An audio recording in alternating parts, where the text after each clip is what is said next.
আজ যেহেতু রাখি পূর্ণিমা, তাই আমিও মার সাথে সকাল সকাল উঠে গিয়ে স্নান টান করে না ঘরে ঠাকুরগুলোকে একটু জল দিয়ে দিলাম। আর মা আজকে পুজো করছিল, তাই মায়ের রাখিটা পরিয়ে নিল। এরপর আমি একদম সাইডের উপর রেডি হয়ে বসে পড়েছি। ওইদিকে ভাইও চলে এসেছিলো, তাই প্রথমেই ধান দুপুরে আশীর্বাদ করে নিয়ে প্রদীপের তাপ দিয়ে দিলাম। এরপর রাখিটা পরিয়ে নিলাম আর মিষ্টিটা ওকে খাই দিলাম। মা আজকে বলছিল পূর্ণিমাতেই মাংস খেতে নিতে, আমি মাকে বললাম তাহলে আমার খিচুড়ি করো।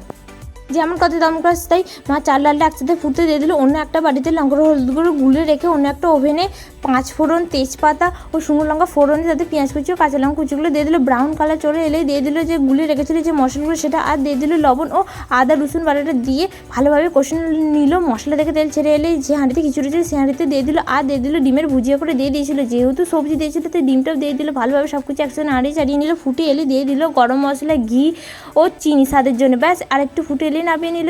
আর তার সাথে মা করেছিল কুমড়ো ফুলের বড়া, তাই সেইগুলো নামিয়ে নিল। গরম গরম আমরা ভাই বোন ভাবি সবাই মিলে একসাথে খেতে বসে গেলাম। খিচুড়ি, আলু ভাজা, কুমড়ো ফুলের বড়া। ব্যাস আজকের মতো এখানে।